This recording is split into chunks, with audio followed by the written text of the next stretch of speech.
Hello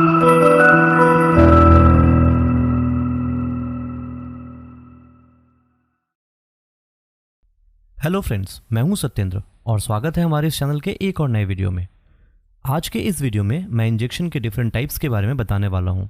इसके साथ ही साथ मैं इस वीडियो में ये भी बताऊंगा कि इन इंजेक्शन को बॉडी में कहां दिया जाता है। इंजेक्शन का मतलब होता है किसी व्यक्ति के शरीर में सुई के माध्यम से दवा को डालना।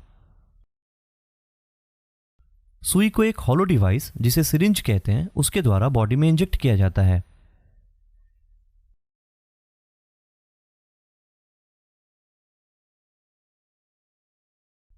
इंजेक्शन कई टाइप्स के होते हैं, जैसे कि subcutaneous injection, intramuscular injection, intradermal injection, intravenous injection, depot injection, intraperitoneal injection, intra articular injection etcetera. लेकिन इन सब में सबक्यूटेनियस, इंट्रामस्कुलर, इंट्रावेनस और इंट्राडर्मल प्रमुख इंजेक्शन है। आइए सबसे पहले ये जानते हैं कि दवा को इंजेक्शन के फॉर्म में देने की जरूरत क्यों पड़ती है।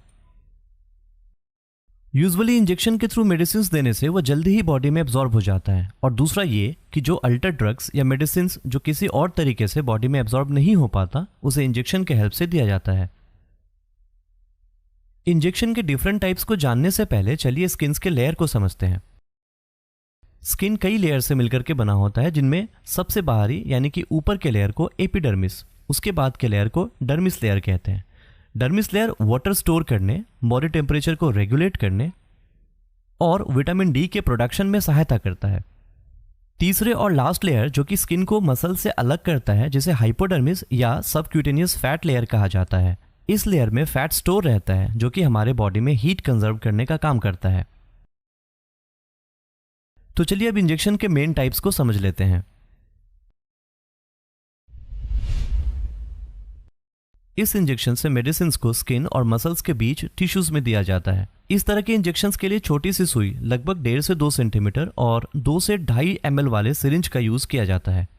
इस इंजेक्शन से दी जाने वाली दवा शरीर में धीरे धीरे एब्जॉर्ब होता है। इंसुलिन का इंजेक्शन सबक्यूटेनियस इंजेक्शन का ही एक एग्जाम्पल है।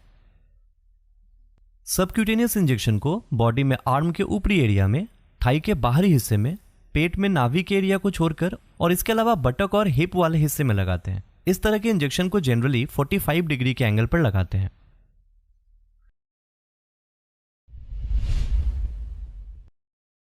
इंट्रामस्कुलर इंजेक्शंस मेडिसिन को सीधे पेशेंट्स में इंजेक्ट करने का सबसे कॉमन तरीका है। इस तरह के इंजेक्शन के लिए बड़ी निडल्स ऑलमोस्टली 6 to 8 सेंटीमीटर और 5 से 10 ml वाली सिरिंज का यूज किया जाता है। इस तरह के इंजेक्शन का पर्पस यह होता है कि दवा को ऐसी मसल्स में दिया जाए जहां बहुत सारी ब्लड वेसल्स हो, ताकि दवा जल्द से जल्द ब्लड स्ट्रीम में चला जाए। इंट्रामस्कुलर इंजेक्शन मुख्यतः आर्म के डेल्टॉइड मसल्स, थाई के वेस्ट्रस लेटरालिस मसल्स में, हिप के वेंट्रोग्लूटियल मसल्स में और बटक के डॉर्सोग्लूटियल मसल्स में दिया जाता है। इंट्रामस्कुलर इंजेक्शन में निडल को लगभग 90 डिग्री के एंगल पर स्किन में इंसर्ट किया जाता है। हेपेटाइटिस, इन्फ्लुएंजा और टेटनस वैक्सीन को इंट्रामस्कुलर इंजेक्शंस के थ्रू ही डाला जाता है।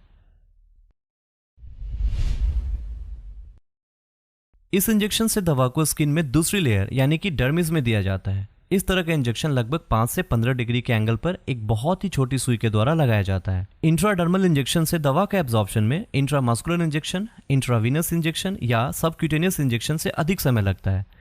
इसी कारण से कुछ दवा को इंट्राडर्मली दिया जाता है।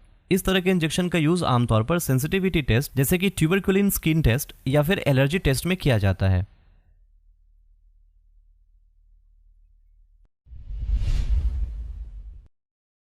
इस तरह के इंजेक्शन को सीधे वेन या नस में लगाया जाता है, ताकि दवा सीधे ब्लड स्ट्रीम में सर्कुलेट हो सके और इसका जल्द असर हो।